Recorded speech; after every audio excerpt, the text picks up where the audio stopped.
오늘 골로새서 3장 15절로 17절 말씀을 의지하여서 지나고 보니 감사였습니다 라는 제목으로 함께 은혜를 나누고자 합니다.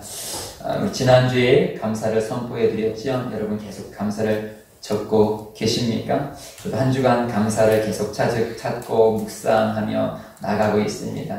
그런 가운데 이 한 주간에 여러 가지 중간중간에 메모를 하면서 떠올랐던 단어가 바로 이것입니다. 지나고 보니 감사였구나. 지나고 보니 감사였구나. 오늘 우리가 이 코로나 시대를 겪고 있고 각자의 여러 형편 가운데 있는데 이 형편을 그냥 빨리 지나갔으면 이렇게 그냥 지나가는 세월로 우리가 버려지는 세월이 아니라 이 시간이 나에게 가장 큰 은혜의 시간으로 만들어지는 시간이 되시기를 주님의 이름으로 축복드립니다. 오늘 골로새서 우리가 3절을 읽었는데요. 3절 모든 절에 감사라는 단어가 있습니다. 15절에도 감사하는 자가 되라. 16절에 감사하는 마음으로 하나님을 찬양하고 17절에 하나님 아버지께 감사하라고 이렇게 감사를 명령하고 있습니다. 감사는 선택 상황이 아니라 우리가 반드시 해야 될, 우리가 반드시 고백해야 할, 반드시 살아내야 될 삶이 바로 이 감사입니다. 할렐루야. 그래서 데살로니가전서 5장 18절에는 범사에 감사하라 이것이 그리스도 예수 안에서 너희를 향하신 하나님의 뜻이다 라고 말씀하고 있습니다. 뜻, 즉 감사는 하나님의 뜻이에요. 반대로 말하면 감사치 아니하면 하나님의 뜻을 거역하는 것입니다.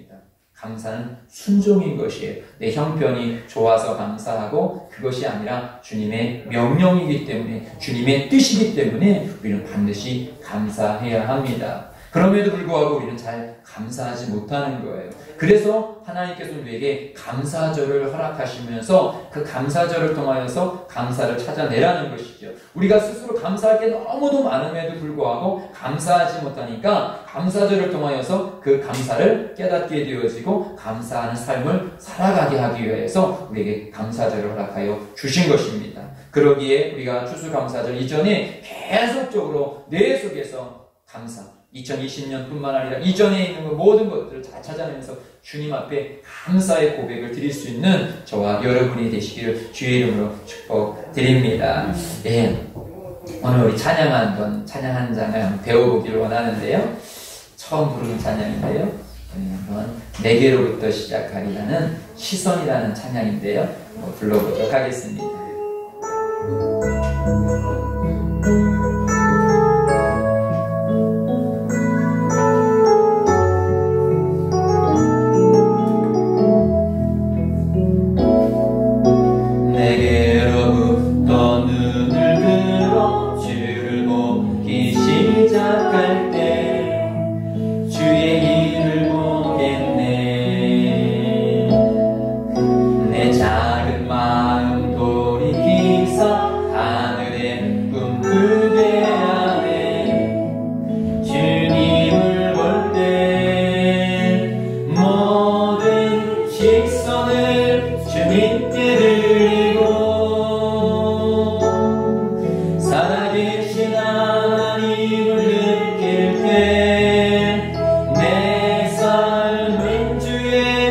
역사가 되고 하나님이 일하기 시작하네. 성령이 나를 변화시켜 모든 두려움 사랑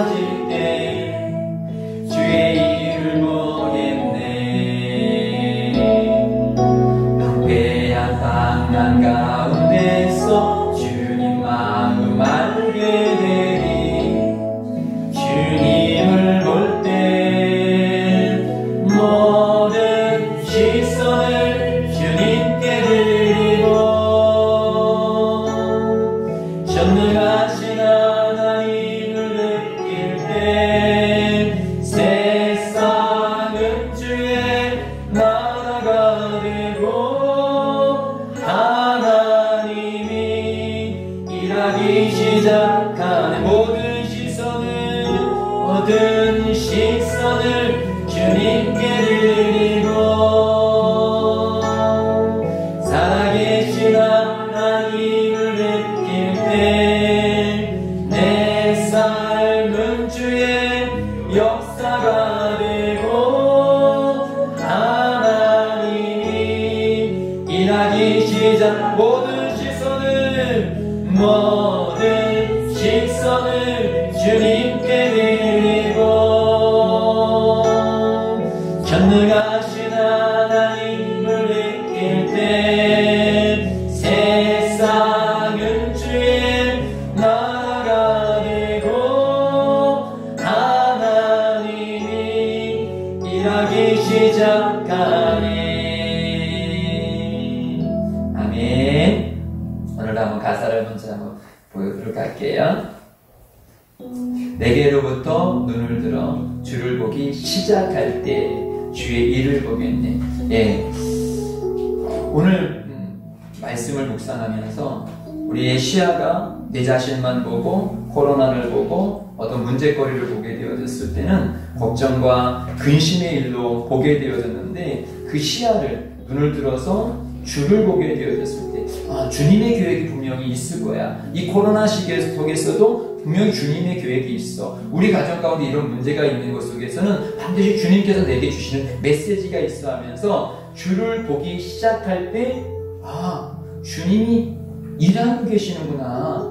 주님은 내 가정 가운데 우리 교회 가운데 이 민족 가운데 침묵하시는 것이 아니라 주님이 일하고 계시는구나. 내 작은 마음을 돌이키사 하늘의 꿈꾸기 안에 주님을 볼 때, 내 작은 마음이어서 옹졸한 마음이어서 막 낙심과 걱정이 되어졌는데 이 마음을 돌이켜서 주님을 보게 되어지니까 이 작은 마음 속에서도 나라는 존재를 통하여서도 우리의 가정이라는 속에서도 우리 교회를 통해서도 주님의 꿈이 있구나, 주님의 계획이 있구나. 주님을 볼 때 모든 시선을 나에게 맞춰졌던 시선을 주님께 드리고 살아계신 하나님을 바라보게 되어졌을 때 내 삶은 주의 역사가 되어주는 거야. 사도행전에 나오는 믿음의 사람들만이 역사가 아니라 우리는 사도행전 29장을 살고 있는 그 삶의 한 역사의 부분인 것입니다. 내 가정 속에서도 루디아의 가정을 사용하였듯이 간부의 가정을 사용하였듯이 그 간부의 가정이 빌립보 교회가 되었듯이 오늘 이 코로나를 살아가고 있는 우리들의 가정이 하나님의 역사가 이루어나는 그 역사의 현장이 되는구나. 성령이 이 모든 것들을 나를 변화시켜 모든 두려움이 사라질 때 주님을 이를 보겠네. 황폐한 땅 가운데 이 코로나 시대 가운데 주님 마음을 알게 되어지면 주님의 역사를 알게 모든 시선을 주님께 드리고 전능하신 하나님을 느낄 때 세상은 주의 나라가 되고 하나님이 일하기 시작하네. 아멘. 이 코로나 시대에 하나님께서 일하기 시작하고 있습니다. 언제?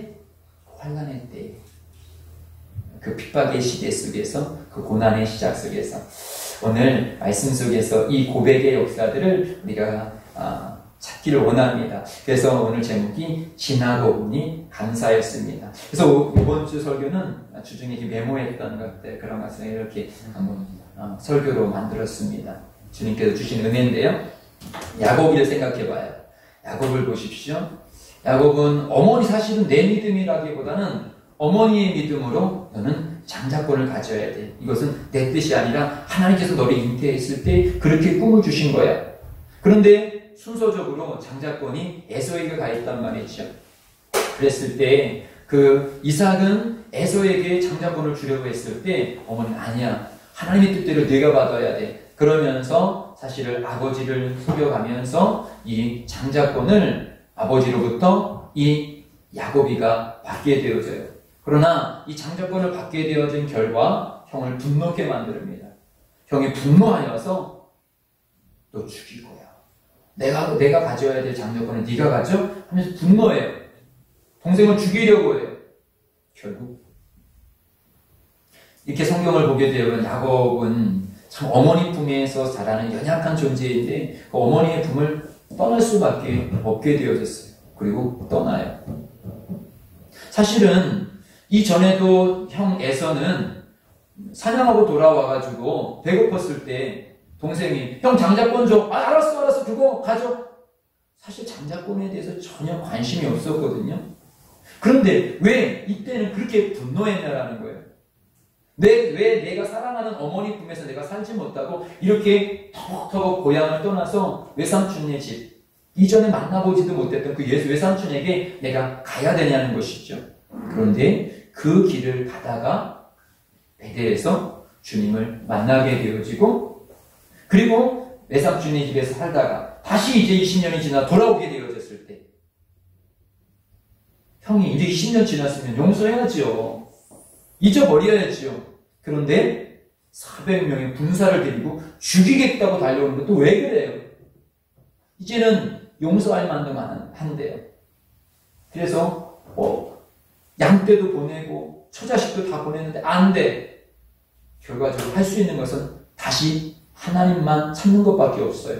그런데 약복 감고 나로에서 다시 막 기도합니다. 천사랑 씨름해요. 그리고 거기서 이스라엘이라는 귀한 이름을 받게 되어져요. 그리고 쩔뚝쩔뚝하면서 아침에 형에게 다가갔을 때, 아니 어제까지만 해도 막 죽이겠다고 달려왔던 형이 그 쩔뚝쩔뚝하면서 오고 있는 동생을 아무 말 없이 받아주더라는 것이죠. 근데 지나고 보니까 그것 또한 감사였다는 거예요. 뭐가요? 만약에 형이 그냥 맨 처음에 팥죽 한 그릇에 장자를 파는 것처럼 그렇게 분노하지 않고, 그래 나는 장자될 그런 그리스도 안 돼, 네가 그거 해 라고 그냥 순순히 그 장자권을 이양했다라면 야곱이는 자기 믿음이 되었을까요? 그냥 어머니 믿음으로, 그냥 어쩔 수 없이 그냥 장자인가 보다, 하나님의 경험이 없이 그냥 장자인가 보다, 아마 그랬을 거예요. 하나님을 인격적으로 만나지 못하였을 것입니다. 그러나 형의 그 악함 때문에, 형의 그 분노 때문에 도망갈 수밖에 없었고 기도할 수밖에 없었고, 그 일로 인해서 결국은 베델의 경험, 하나님을 경험, 그리고 이스라엘이라는 거룩한 이름을 얻었더라는 것이죠. 그게 지나고 보니까 형의 그 악한 것도 야곱에게 있어서는 그것이 감사였구나. 감사였구나. 저는 종종 간증을 하지만 저희 형이 고등학교 때, 저에게는 초등학교 때 이렇게 불의한 사고로 돌아가게 되어졌어요. 사실 형님이 돌아가시고 나서 3년을 저희 집은 웃음이 없는 그런 집이었어요. 첫해 가을, 이맘때예요. 형님이 돌아가셨을 때가 이맘때, 추수를 막 시작하게 되어졌을 때. 근데 어머니 아버지는 그때, 지금은 이항기라는 기계가 쭉 있지만 그때는 다 동네 사람들이 품앗이로 다 별을 벽거든요. 근데 어머니 아버지가 도저히 첫째 아들을 잃어버리고 나서 추수할 수가 없었어요. 그냥 간이 낙심과 절망 속에서 그렇게 빠져 있었어요. 그런 낙심과 절망에 빠져 있는 어머니를 대고모 할머니가 찾아오셔서, 그때 대고모 할머님께서 예수님을 믿고 계셨거든요.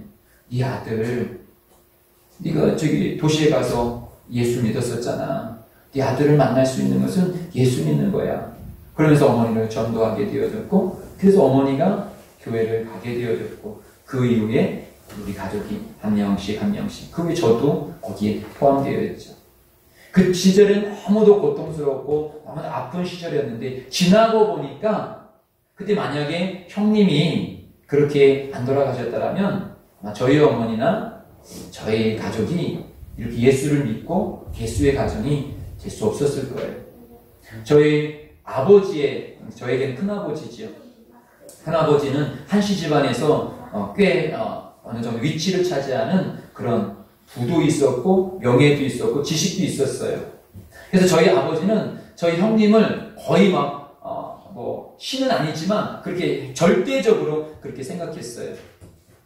그래서 저희들이 저희 아버지를 전도하기 위해서 막 업고 가기도 하고 끌고 가기도 했는데 절대로 안 믿으셨거든요. 그런데 큰아버지도 돌아가시고 또 우리 집에 맨 처음에 장자가 그렇게 죽어가는 그런 상황 속에서 그런 모든 경험을 통해서 아버지도 그렇게 예수님을 믿고 뒤돌아보면 그 형님의 그 사고로 인한 그 죽음이 우리 가정을 전체를 다 구원해주는 그렇게 우상과 같았던 큰아버지를 끊고 정말 예수를 믿게 되어지는 모든 가정 가운데 그런 아픔들과 그런 상처들이 오히려 도구가 되었다는 거예요. 그 당시에는 그런 것들이 너무도 아팠는데 지나고 보니까 참 그것도 감사였구나 이렇게 생각이 들어요. 또 성경을 또 하나 보게 되어지면 요셉을 보세요. 요셉 또한 형들에게 미움을 받았잖아요. 아니 동생이 좋은 꿈을 꿨다라면 좋은 거지요. 동생이 잘 되면 뭐 형제들에게도 좀 콩고물이를 떨어질 거 아니에요. 동생이 못 사는 것보단 잘 사는 게 나을 거 아니에요. 근데 왜 이렇게 미워하냐라는 말이죠. 결국은 동생을 미워하는 것으로 끝나지 아니하고 죽여버리겠다. 결국은 죽이지는 않았지만 그 빈 두덩이에 뚝 던져버렸어요.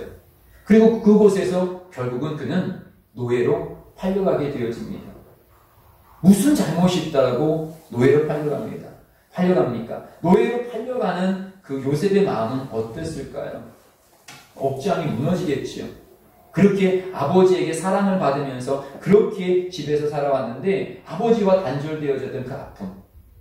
저는 초등학교 6학년 때 부모님을 떠나서 자취를 하게 되어졌을 때 저녁마다 울었어요. 형이랑 자취하는데도 저도 어렸을 때 맨날 어머니랑 이렇게 자던 버릇을 이렇게 가져가지고 그게 잠자기가 힘들더라고요. 근데 지나고 보면 저도 부모님을 일찍 떠나왔기 때문에 혼자 자취하고 또 나중에 형님이 군대 갔을 때는 혼자도 자취하고 그런 삶을 또 대학교 갔을 때도 CCC에서 사랑방이라는 걸 자취 생활하고 또 경기도라 보니까 주말이 되어지면 친구들이나 후배들은 다 자기 집으로 가요. 근데 저는 경기도에서 충청도까지 오기 힘드니까 거의 거기서 교회 생활도 하고 그러니까 주말이 되면 거의 혼자예요. 어제도 우리 선배가 한 몇 년 만에 만났는가요? 한 20년 만에 만났는데요. 중국에서 사역을 하고 있는 태권도 사범인데 중국에서 큰 역할을 감당해 후배들도 많이 세우고 중국의 그 태권도로 복음을 증거하는 큰 일을 감당을 해요. 네, 지난 1월 달에 이렇게 입국했다가 볼일 좀 보고 가려고 했는데 2월 말인가 그때부터 중국에서 딱 막아버린 거예요. 그래가지고 지금까지도 중국을 못 들어가는 거예요. 근데 그럼에도 불구하고 그러면서 어제 이제 대전에 결혼식이 있어가지고 이렇게 내려오는 참에 만났어요. 제가 그때 2002년에 그때 베이징 가가지고 만나고 나서 지금 거의 처음으로 다시 그분이 이제 한국에 와가지고 이렇게 만나게 되어졌는데 그러면서 어제도 그런 감사의 고백을 해요. 딸이 이제 작년에 이화여대 그 의대를 들어가가지고 작년에는 기숙사에 들어갔는데 올해는 기숙사가 안 됐대요. 그래서 혼자 이제 자취를 이렇게 해야 되는데 어떻게 아빠가 못 들어가게 돼가지고 지금 이제 딸이랑 둘이 이렇게 원룸 하나 이렇게 이렇게 얻어가지고 거기서 같이 딸 밥 대주기도 하고 같이 이렇게 이제 시간을 이렇게 오랜 동안 부부가 떨어진 적도 오래고 딸이랑 이렇게 긴밀하게 지내본 적도 오래였더라. 그러면서 어제 이제 그런 교제를 이렇게 나누었는데요.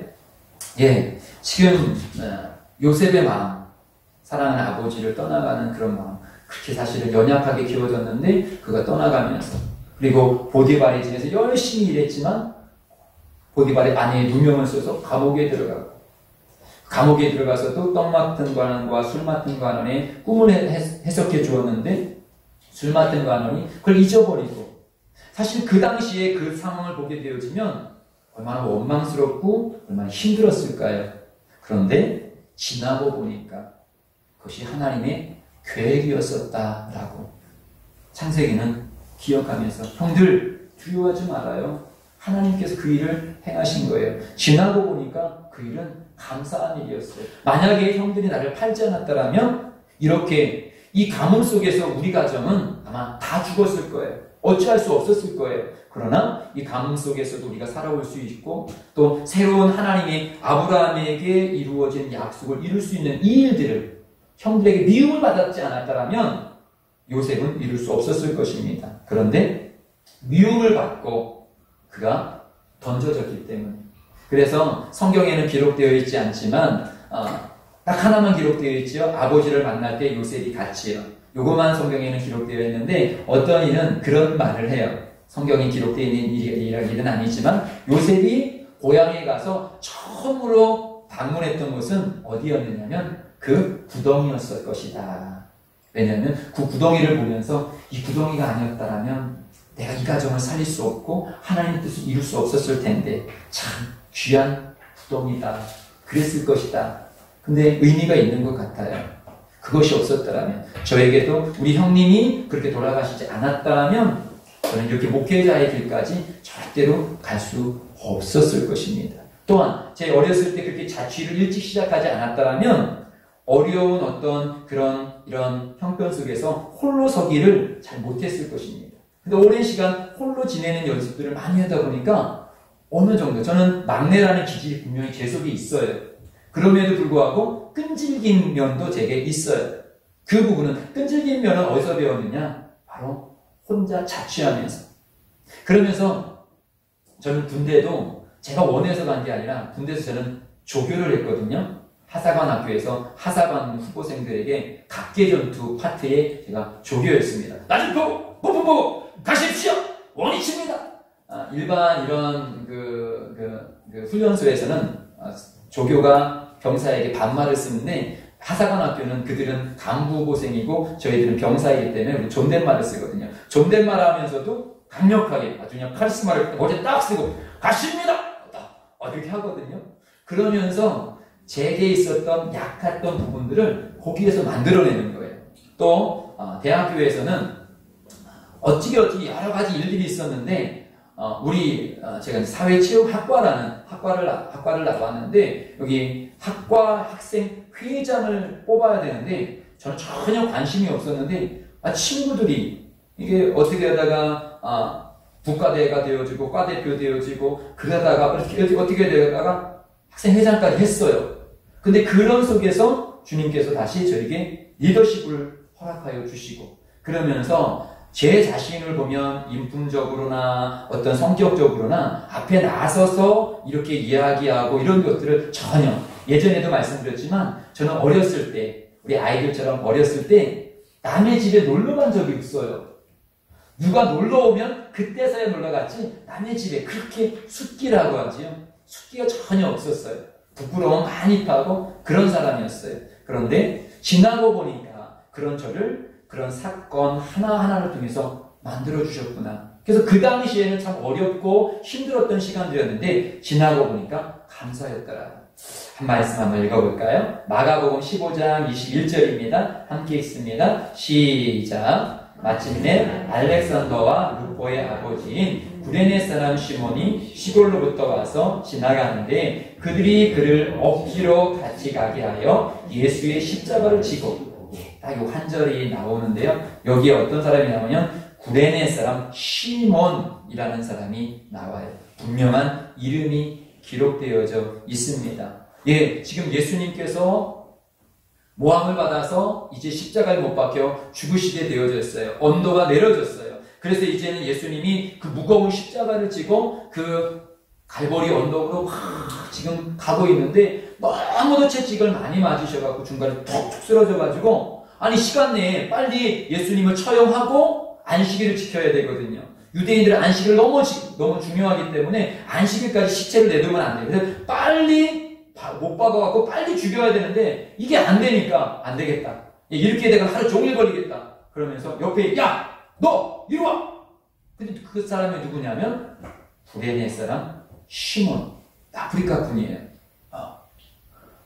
근데 이 사람이 사실 보니까 그랬을 것 같아요. 다들 하얀 얼굴인데 시커멓 찝찝하니까 아니 하얀 얼굴 괜히 이렇게 했다가 유대 사람이나 아니 로마 사람 이렇게 잡아다가 이렇게 하면 걔네들도 당황스럽잖아요. 만만한 사람인 거죠. 얼굴이 새까마니까 저 사람은 분명히 유대인이나 아니면 이 로마 사람이 아닐 거야. 그렇게 하고 잡아다가 네가 지고 가. 당사자가 아니 사실은 이 구레네 사람 시몬은 이미 그 지역에 유대교가 전파되어져서 이방인 사람들도 1년에 한 차례 정도 유대에 와서 예루살렘에 와서 그런 유대의 절기를 지키는 그런 이방인들이 있었거든요. 그 이방인 중에 한 명이라고 생각이 들어요. 그러니까 자기는 그렇게 하러 왔는데 어떻게 지금 모든 사람이 싫어하는 저주의 상징인 그 십자가를 많은 사람들 앞에서 내가 지고 가야 되는 거예요. 얼마나 참 착잡하겠습니까? 아니 이게 무슨 꼴이야? 아니 외국에 와가지고 그것도 예루살렘에 와가지고 많은 사람 만장 앞에서 내가 이게 무슨 꼴이야? 아마 즐겁게 지지는 않았을 거예요. 상당히 그 시간 괴로웠고 기분이 나빴을 것입니다. 그런데 성경에 보십시오. 분명히 여기에 마침 알렉산더와 루포의 아버지 구레네 사람 시몬, 성경에서 이 사람의 이름이 기록되어졌다는, 그리고 그의 아들들은 누구냐? 알렉산더와 루포. 알렉산더와 루포라는 설명이 하나도 없어요. 그럼에도 불구하고 성경에는 딱 이 이름을 기록했다는 것은 무엇이냐면 지금 초대교회 성도들에게 있어서 알렉산더와 루포는 누구나 알고 있는 믿음의 사람이라는 거죠. 우리가 조영계 목사님 이렇게 하면 누구나 알죠. 제가 필리핀에 갔어도 닥터 조 이렇게 하면 그분 내가 그 교단의 목사야. 다 알아요. 설명하지 않아도 다 알아요. 그 정도로 초대교회는 알렉산더 루포가 믿음의 위치를 차지하고 있는 그런 믿음의 사람이라는 것이죠. 즉 구레네 사람이 시몬은 그 당시에는 억지로 그 길을 걸어갔는데 지나고 보니까 그것이 은혜였더라는 거죠. 아들들을 믿음의 사람으로 만들게 되어졌던 기회였어요. 그래서 이거에 대해서 몇 구절이 나옵니다. 먼저 그 구절보다요. 이 말씀을 먼저 읽어볼게요. 베드로전서 4장 13절이요. 시작. 오히려 너희가 그리스도의 고난에 참여하는 것으로 즐거워하라. 이는 그의 영광을 나타내실 때에 너희로 즐거워하고 기뻐하게 하려 함이라.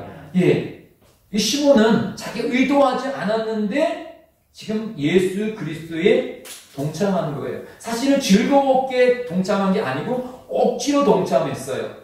그런데 기쁨의 일이 후에 만들어졌다라는 거예요. 약속대로 사실은 자기는 약속을 믿고 한 것이 아닌데 그걸 줬더니 주님의 약속의 말씀이 그의 삶 속에서 이루어졌더라는 것이죠. 한 말씀 더 있습니다. 마태복음 10장 40절로 41절이요. 시작. 너희를 영접하는 자를 나를 영접하는 것이요 나를 영접하는 자를 나는 보내신 이를 영접하는 것이니라. 선지자의 이름으로 선지자를 영접하는 자는 선지자의 상을 받을 것이요 의인의 이름으로 의인을 영접하는 자는 의인의 상을 받을 것이요. 뒤에 있나요? 자기가 의도해서 그것을 한 것이 아닌데 얼떨결에 예수의 일을 그가 감당했어요. 그런데 예수의 일을 감당하니까 예수님에게 주신 축복이 이 시몬의 축복이 되어졌고 그 축복이 자녀들에 대한 축복이 되어졌다라는 거예요. 한 절 더 있습니다. 시작. 손님 대접하기 잊지 말라. 이로써 부지 중에 천사를 대접한 이들이 있었는데. 사실은 이거는 이 말씀은 창세기에 아브라함과 사라의 말씀이지요. 사라는 천사인 줄 모르고 부리 중에 대접했는데 그 축복을 받았다는 말씀이지요. 그런데 오늘 이 시몬도 마찬가지예요. 부지 중에 얼떨결에 지나가다가 그냥 체력이 좋다라는 그 이유 때문에 잡혀가지고 그 십자가를 졌는데 그 십자가가 결국은 하나님을 대접한 십자가가 되어졌다라는 거예요. 그래서 한 말씀 더 읽습니다. 아까 읽었던 말씀이고요. 로마서 16장 13절 말씀 읽습니다. 시작. 주 안에서 택하심을 입은 루포와 그의 어머니에게 문안하라. 그의 어머니는 곧 내 어머니니라. 사도 바울이 루포를 말하고 있고요. 또 그의 어머니가 누구냐? 내 어머니다. 즉 지금 이 시몬이 억지로 진 이후에 분명한 변화가 있었다라는 거죠. 그리고 나서 그가 예수를 믿었을 뿐만 아니라 그의 아내도 예수를 믿었고 그 부부의 믿음은 자녀들의 믿음이 되어졌고 그 자녀들은 결국 초대교회의 귀한 일을 감당하며 사도 바울이 어머니라고 말할 정도로 그런 영적인 위치를 차지했던 초대교회 귀한 일꾼들로 섰더라는 거예요. 무엇 때문에요? 얼떨결에 그 시간. 그때는 그것이 축복인 줄 몰랐어요. 그때는 그것이 절대로 감사가 아니었어요. 그런데 지나고 보니 그때 억지로 지었던 십자가가 감사였구나. 그때 그 억지로 지은 십자가가 우리 가족이 이런 축복이 되어졌구나. 아멘. 분명히 이 코로나 시대에 우리는 우리가 원했던 것이 아니에요. 또 우리 가정이나 우리 삶 속에 이 코로나 또를 통하여서 여러 가지 장애물들이 꽤 많아요. 경제적으로나 또 인간적인 관계 속이나 교제적이나 교회의 어떤 활동적이나 우리를 방해하는 게 많아요. 그러나 우리가 기억할 것은 우리가 이때도 주님의 뜻을 찾고 갈 때 분명히 지나고 보면 그때는 무엇이 감사합니까? 지금 이 코로나 시대에 뭘 감사합니까? 경제적으로나요? 몸적으로나요? 여러 가지 힘든데요. 뭐가 감사합니까? 그러나 우리가 이곳에서 다시 우리의 시선을 문제에 집중하지 아니하고 분명히 주님의 계획이 있어. 내가 거저 여기를 지나간 것이 아니었어. 시몬은 아마 이후에 찾았을 거예요. 나는 얼떨결에 거기를 지나갔다고 생각했는데 하나님의 놀라운 계획이 있었구나. 그때 나를 거기를 지나가게 했던 것은 하나님의 은혜였구나. 지나고 보니 감사했습니다. 또 비슷한 말씀이 또 있더라고요. 사도행전 18장 12절로 17절 말씀을 이제 오늘 내일 새벽부터 18장을 볼 텐데요. 이 말씀 한번 보겠습니다. 시작. 갈리오가 아가야 총독되었을 때에 유대인이 일제히 일어나 바울을 대적하여 법정으로 데리고 가서 말하되 이 사람이 율법을 어기면서 하나님을 경외하라고 사람들을 권한다 하거늘 바울이 입을 열고자 할 때에 갈리오가 유대인들에게 이르되 너희가 유대인들아 만일 이것이 무슨 부정한 일이나 불량한 행동이 있으면 내가 너희 말을 들어주는 것이 옳거니와 만일 문제가 언어와 너희가 스스로 처리하라. 나는 이러한 일에 재판장 되기를 원하지 아니하니라 하고 그들을 법정에서 쫓아내니 모든 사람이 회당장 소스데네를 잡아 법정 앞에서 떼이되 갈리오가 이 일을 상관하지 아니하니라. 여러분 지금 이 갈리오라는 총독이 새로 바뀌면서 유대인들이 지금 사도 바울이 지금 여기가 데살로니가 지금 지역인가요? 고린도네요. 고린도 지역에서 복음을 이제 증거하게 되어져요. 복음을 증거하게 되어지는데 이 유대인들이 못마땅한 거예요. 근데 어떻게든지 사도 바울을 좀 처리하려고 하는데 이거 잘 안 됐어요. 그러면서 이 새로운 총독이 오자 일제히 이제 저 총독이 했대 우리가 이렇게 해가지고 사도 바울을 좀 처리하자 이렇게 했는데 총독이 관심이 없는 거예요. 그리고 나서 사도 바울을 풀어준 거예요. 그러자 이 유대인들이 사도 바울은 풀어져 갖고 나가니까 사도 바울을 어떻게 할 수 없으니까 누구를 때렸느냐? 회당장 소스데네를 잡아 법정 앞에서 때렸다고 해요.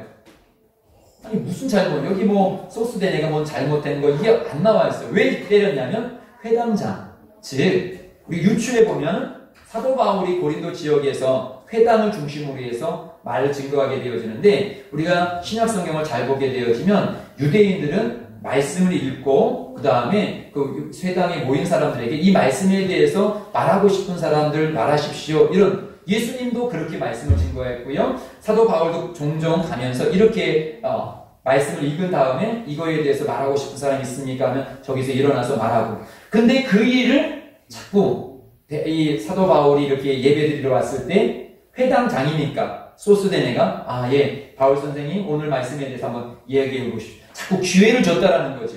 그러니까 유대인들의 생각은 사도 바울을 때리고 싶은데 못 때리니까 네가 너 때문에 그래. 네가 자꾸 사도 바울에게 복음을 증거하는 시간을 줘가지고 그가 복음을 증거했고 결국은 그래서 이렇게 많은 사람들이 지금 예수를 믿고 있잖아. 유대교를 떠나서 기독교인이 됐잖아. 네 잘못이야. 그러면서 회당장 소스덴을 막 때린 거예요. 소스덴의 입장으로는 이게 억울한 거예요. 왜냐하면 회당장은 그때 다른 사람이 회당장이 되었다 할지라도 그것은 회당장에서 늘 일어나는 거니까 누구는 안 돼! 이런 것이 아니거든요. 누구나 자연스럽게 그것이 사실 우리가 랍비들 유대의 교육법도 그렇잖아요. 토론식 그냥 누구나 편하게 서로 이야기하고 자기 생각을 말하는 것 이게 유대의 문화거든요. 그냥 자기는 그것밖에 한 것밖에 없는데 지금 자기의 동료들에게 맞은 거예요. 억울하잖아요.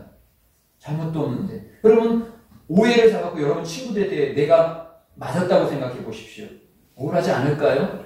남도 아니고 그것도 내 위치가 회당장인데 제가 목사인데 여러분들이 목사님 잘못해서 막 저 때려봐요.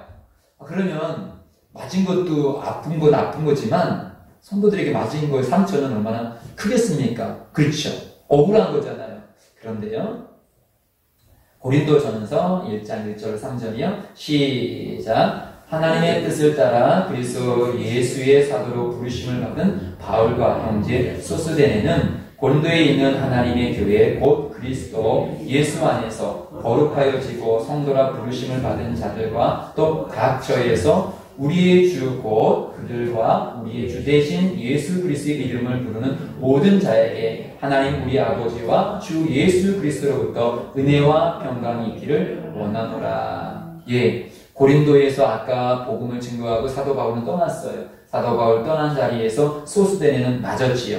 그리고 나서 아마 그 소스데네의 이름은 딱 이 두 번밖에 안 나와요, 성경에. 그런데 이 고린도전서를 편지를 쓰면서 제일 먼저 거론한 것이 하나님의 뜻을 따라 그리스도 예수의 사도로 부르심을 받은 바울과 형제 소스데네.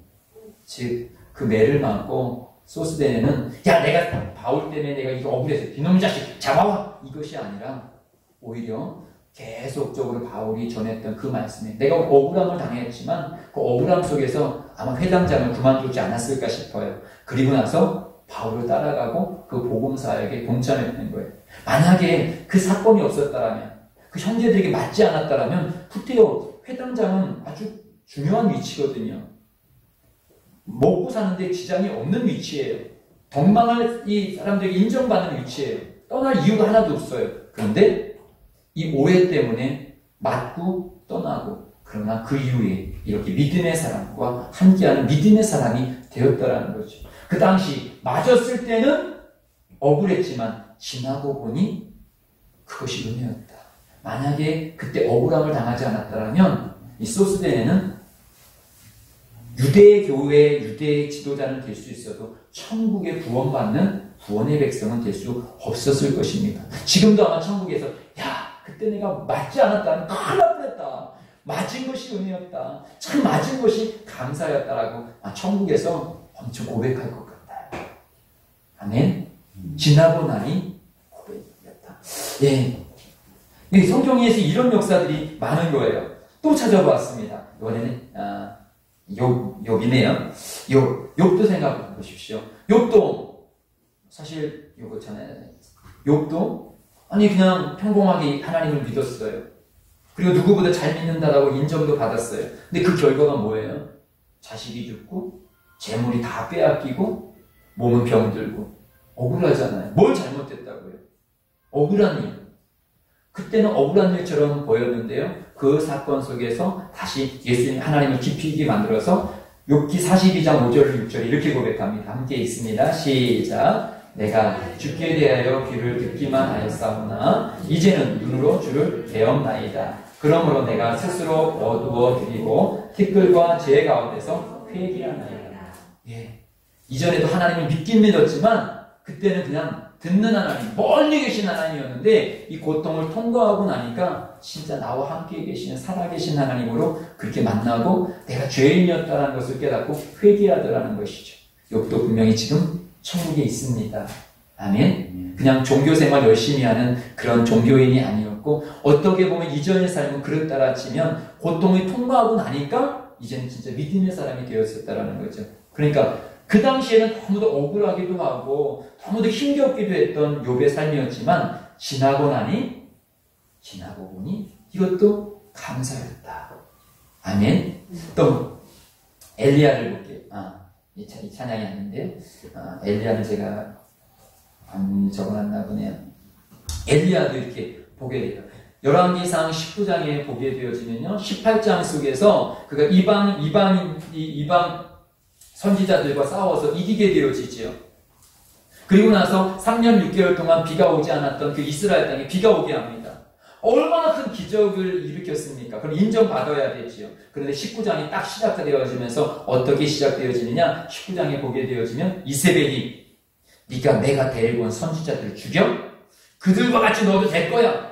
그렇게 말하게 되어졌을 때, 원래 지금 엘리야는 그런 이방신들과 싸웠어요. 그러니까 또 싸우면 되는데, 큰 싸움을 하고, 이제는 인정받겠지. 이제는 왕도 인정하고, 비도 안 왔는데 비도 오게 되어지고, 그런 거짓 선지자들 다 죽고, 이제 다 하나님 믿겠지.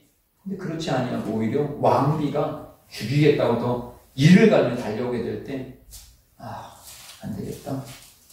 차라리 죽어버리게 되겠다면서 더 광야길로 들어가서 하나님 저 죽여주세요. 그렇게 이야기를 하게 되어져요.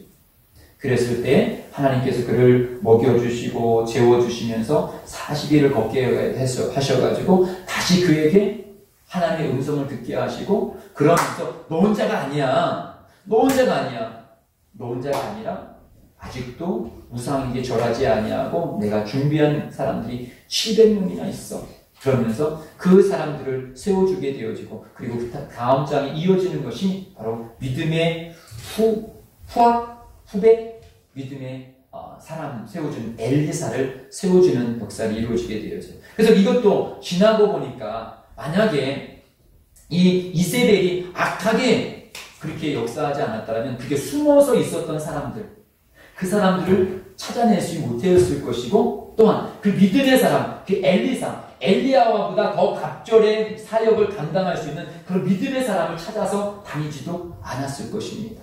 오히려 그에게 이세벨이 독하게 달려들음으로 인하여서 숨어있던 믿음의 사람들을 찾아냈을 뿐만 아니라 자기의 믿음이 자기로 끝나지 아니하고 이어져가는 믿음의 사람, 믿음의 그 다음 사람, 후계자를 세울 수 있었다라는 것이죠. 지나고 보니까 감사했더라.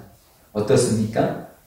우리 다시 한번 우리 시선을 한번 찬양하고 일주일 동안 묵상했던 것 우리 같이 조용히 묵상해 왔으면 좋겠습니다. 오늘 내게 있는 이런 환난의 때에 이 지금 코로나 시대에도 우리의 시선을 자꾸 주님의 그 묵상해 보면 감사할 것이 있어요. 내게로부터 눈을 들어 주를 보기 시작할 때 주의 일을 보겠네. 내 작은 마음 돌이키사 하늘의 꿈꾸게 하네. 주님을 볼 때 모든 시선을 주님께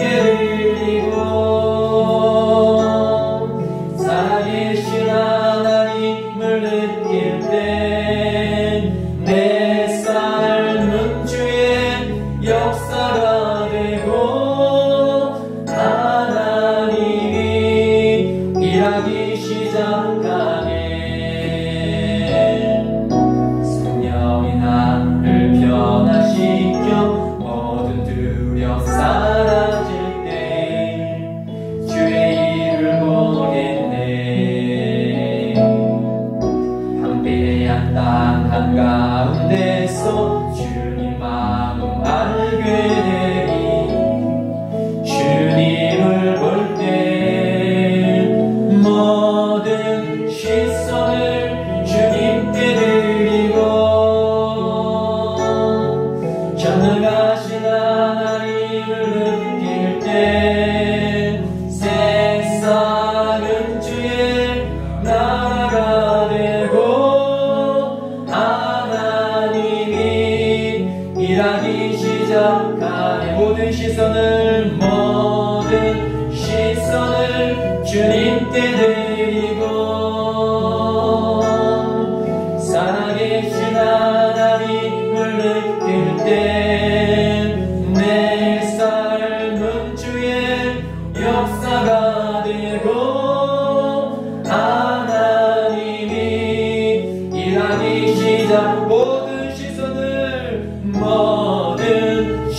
시선을